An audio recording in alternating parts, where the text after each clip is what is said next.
$64 quadrillion in total. In sum, that is the amount of money that has not been tokenized and is available in the globe. You should think about how insane it is, and you should also think about what that does for this entire asset class, which is still in its infancy and is just now beginning to tokenize minuscule fractions of that amount of value. Having said that, I would want to extend a warm welcome to everyone who has joined the channel. This is Nick, my name. Those of you who are new to the channel, I hope that by the time you reach the conclusion of this video, you will have subscribed to the channel. It is incredible how small the tokenized space in cryptocurrency right now truly is. Right now, there is only $170 billion worth of tokenized cryptocurrency out of $1.64 quadrillion. If we really think about the value that exists, the value of everything, it is absurd. Simply uttering those words out loud is beyond my comprehension. Simply said, it demonstrates how insignificant and insignificantly little this place actually is. In spite of the fact that we are going back to November of 2021, when the market cap was $3 trillion, this merely demonstrates how insignificant that actually is. To put it another way, a single drop of water in a bucket. Now, I bring this up because as we look at Xrp and as we look at Hbar, these are two initiatives in this sector that have two amazing teams behind them that are working with some of the most well-known companies in the world in association with tokenization. First, let's begin with this video that will be viewed from a subjective perspective. Currently, I have 3 posts that are based on subjective perspectives regarding video clips.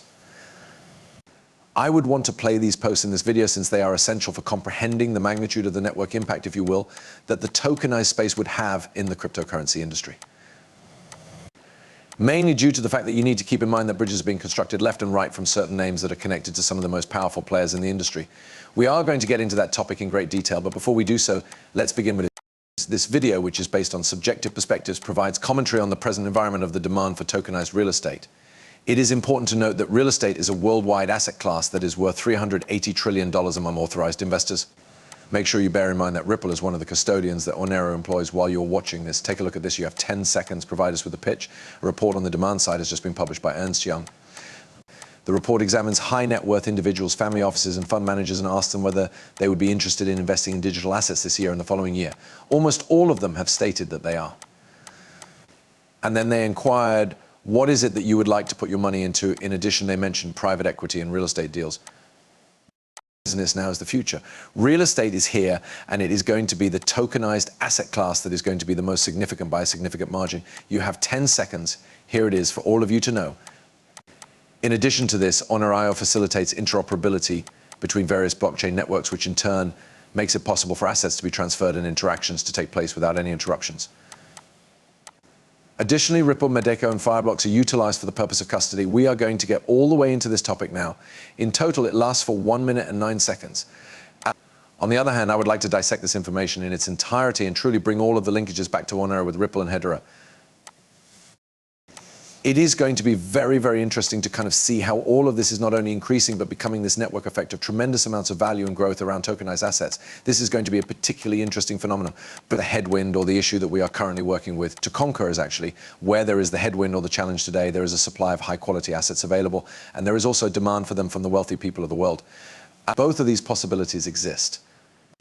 At some point in the future, it will be available to the general public. However, for the time being, we are focusing on transferring high-quality assets from the possession of pension funds to the hands of exceptionally high net worth and accredited investors. Nevertheless, you will need to bootstrap that.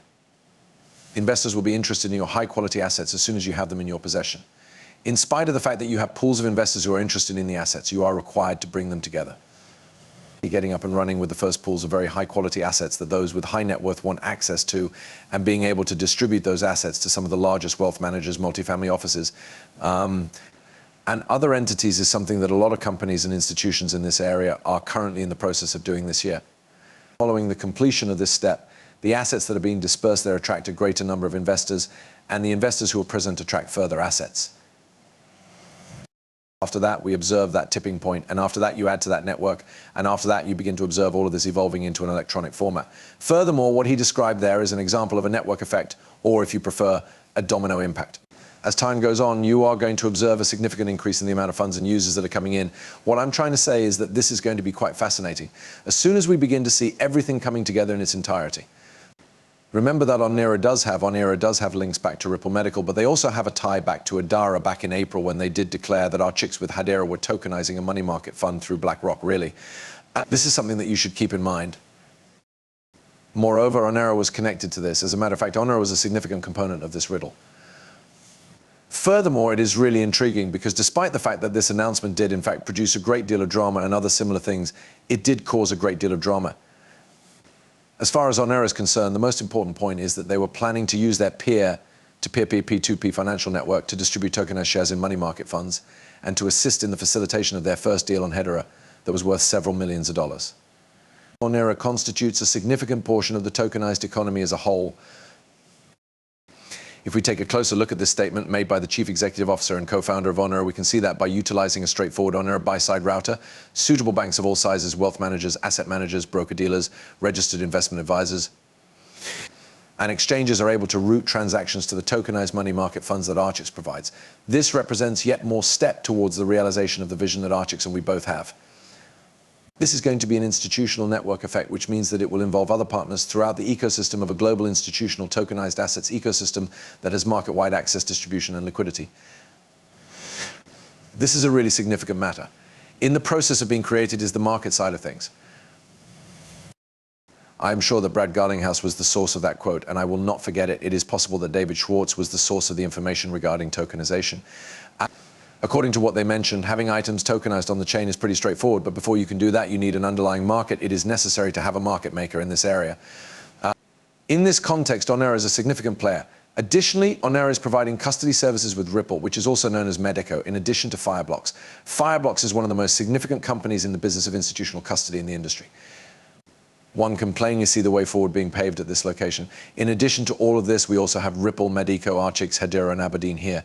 These services are built on top of everything else. So many connections on top of one another. Archix is a digital securities exchange that is situated in London and was designed to permit the regulated trading of assets that are based on blockchain technology.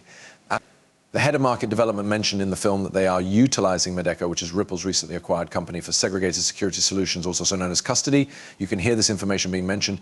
A regulated exchange or multilateral trading facility, Archix's tokenized engine for issuance, and a custodial subsidiary based on technology from Medeco are the three components that make up Archix. Furthermore, with regard to the tokenization engine, they have utilized Hedera in order to tokenize the money market fund for Aberdeen.